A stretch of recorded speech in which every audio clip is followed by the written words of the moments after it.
Good afternoon po. Welcome po sa DPWH Sorsogon second, Payawing Gubat Sorsogon. Today is October 22, 2024, scheduled for today's pre-bid conference are the following contracts. 25FL006, construction of flood mitigation structure, Barangay Carriedo, Gubat, Sorsogon, Gubat, Sorsogon. 25FL009, construction of multipurpose buildings, completion of covered court at Barangay San Agustin, Irosin.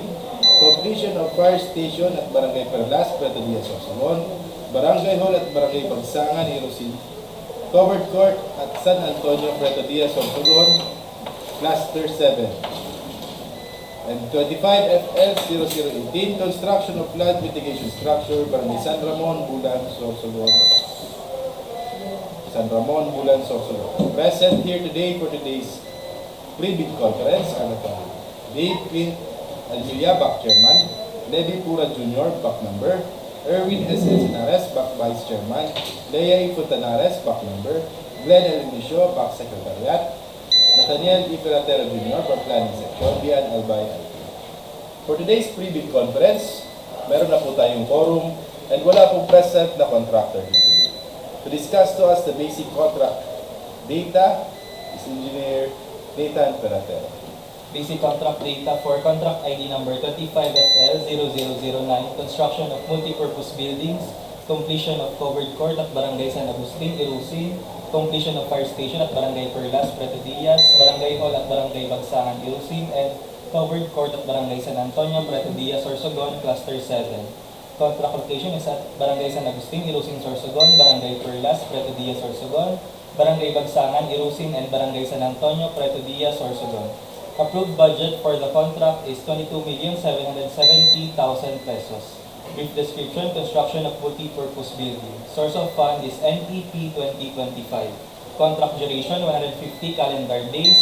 Cost of bidding documents, 25,000 pesos. Submission of bids is scheduled on November 5, 2024 until 10 a.m. and the opening of bids at 10 a.m. of November 5, 2024 immediately after closing the receipt of bids. Major category of work, the code is BICWOPLC. Here's a sample of the bill of quantities and the bid data sheet. All of these are downloadable through the DPWH website or at the FieldJobs website. Minimum manpower requirement. For project manager, the minimum years of experience required is 5 years, project engineer 5 years, materials engineer 3 years, safety health officer 1 year, and foreman 3 years. Minimum equipment requirement for dump truck, the required number of units is 2 units, payloader 1 unit, bulldozer 1 unit, backhoe 1 unit, backhoe with breaker 1 unit, plate compactor 1 unit, concrete vibrator 2 units, bar cutter 1 unit, bar bender 1 unit, one bagger mixer 2 units, welding machine 2 units, low bed trailer truck 1 unit, truck mounted crane 1 unit, cutting outfit 1 unit, and water truck pump 1 unit. Here's a sample of the special conditions of contract and some samples of the plans. Again, all of these are downloadable through the DPWH website or at the FieldJobs website. So we have here for the completion of multipurpose building at Barangay San Agustin, Irosin, Sorsogon, the site development plan and also the perspective of the proposed project. Next, we have for the completion of fire station at Barangay Perlas, Prieto, Diaz, Sorsogon. Again, the perspective and the site development plan and the floor plans of the proposed project. Next is for the construction of multipurpose building at Barangay Bagsangan, Irosin, Sorsogon. The perspective and also the floor plans of the proposed project. And for the construction of multipurpose building covered court at Barangay San Agustin, Prieto, Diaz, Sorsogon. Again, the perspective and the floor plans of the proposed project. Basic contract data for contract ID number 25FL0006, construction of flood mitigation structure, Barangay Carriedo, Gubat, Sorsogon. Contract location is at Gubat, Sorsogon. Approved budget for the contract is 110,975,000 pesos. Brief description, construction of flood mitigation structures. Source of fund is NTP 2025. Contract duration, 348 calendar days. Cost of bidding documents, 50,000 pesos. Submission of bids is scheduled on November 5, 2024 until 10 a.m. and the opening of bids at 10 a.m. of November 5, 2024 immediately after closing the receipt of bids. Major category of work, the code is FCBPS. Again, the sample of the bill of quantities and the sample of the bid data sheet, all of these are downloadable through the DPWH website or at the PhilJobs website. Minimum manpower requirement for project manager, 5 years, project engineer, 5 years, materials engineer, 3 years, safety health officer, 1 year, and foreman, 3 years.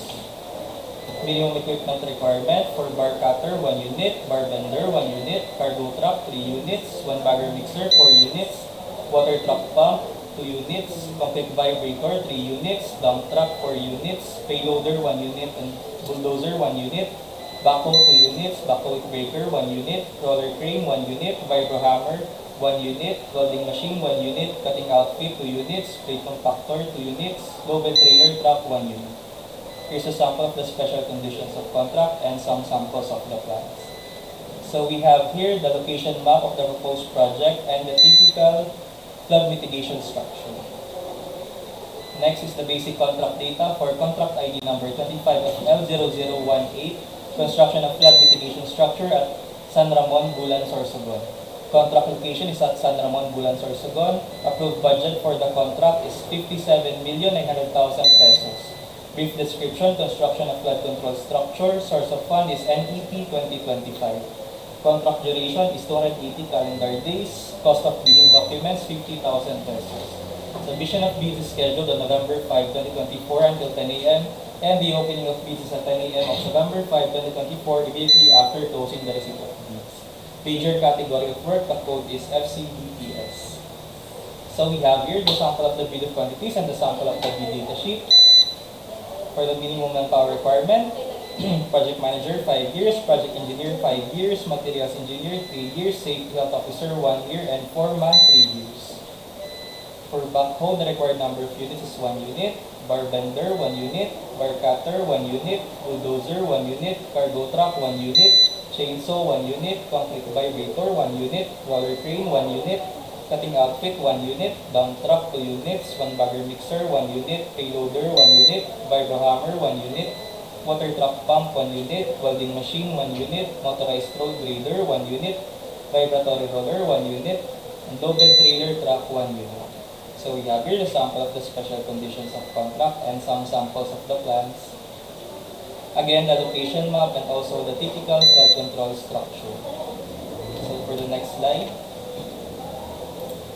Submission and receipt of bids.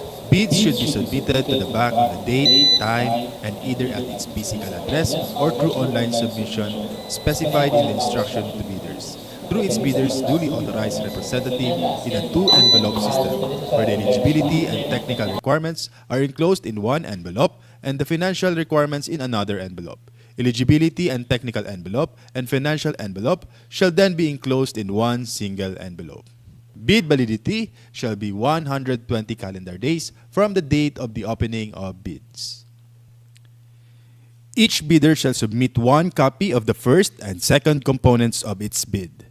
The procuring entity may request additional hard copies or electronic copies of the bid. However, failure of the bidders to comply with the said request shall not be a ground for disqualification. The procuring entity allows the submission of bids through online submission or any other electronic means. The bidder shall submit an electronic copy of its bid, which must be digitally signed. An electronic copy that cannot be opened or is corrupted shall be considered non-responsive and thus automatically disqualified. Each envelope shall contain the name of the contract to be bid, name and address of the bidder, recipient back procuring entity, and the markings do not open before the date, time of the opening of bids. The procuring entity requires additional copies of the technical and financial documents. Each copy of the document shall also be enclosed in a separate envelopes marked as Copy 1 Technical Documents and Copy 1 Financial Documents. Both envelopes shall be enclosed in a single envelope marked Copy 1 Bid. Each envelope shall contain the name of the contract to be bid, name and address of the bidder, the recipient back procuring entity, and the markings do not open before the date, time of the opening of bids. Unsealed or unmarked bid envelopes, or in case of electronic bid submission, not in compressed archive folders, and are not password protected, are rejected. Improperly sealed and marked bid envelopes or not properly compressed and password protected will be accepted, provided that a bidder or its duly authorized representative shall acknowledge such condition of the bid as submitted. The BAC assumes no responsibility for the misplacement of the contents of the improperly sealed or marked bid or its premature opening as per Section 25.9 of the IRR. Electronic submission and receipt of bids. Meron po tayong two modes of submission of bid, either manual submission of bid or electronic submission of bid. A bidder may opt only one mode lang po sa pag-submit ng bid. For manual submission of bid, yan po ay sa BAC Secretariat Office, DPWH Sorsogon, 2nd DO, Barangay Payawin, Gubat, Sorsogon. For electronic submission of bids, yan po ay sa electronicbids_sorsogon2 at dpwh.gov.ph. Guidelines to electronic means. Use a two-factor security procedure consisting of an archive format compression and password protection to ensure security, integrity, and confidentiality of the bids submitted. Allows access to a password-protected bidding documents on opening date and time. The passwords for accessing the file will be disclosed by the bidders only during the actual bid opening, which may be done in person or face-to-face through video conferencing, webcasting, or similar technology. Capable of generating an audit trail of transactions to ensure security, integrity, and authenticity of bid submissions. Bids submitted after the deadline shall not be accepted. The BAC Secretariat shall notify in writing all bidders whose bids it has received through its PhilJEP's registered physical address or official email address within 7 calendar days from the date of the opening of bids. Modification of bids. Bid modifications must be submitted before the deadline of submission of bids. The bidder shall not be allowed to retrieve its original bid. However, the bidder may submit new bid equally sealed, properly identified, linked to its original bid, and marked as a modification. Withdrawal of bids. Letter of withdrawals must be received prior to the deadline for submission and receipt of bids. For bids withdrawn within the interval between the deadline and the expiration of the bid validity, the bid security shall be forfeited.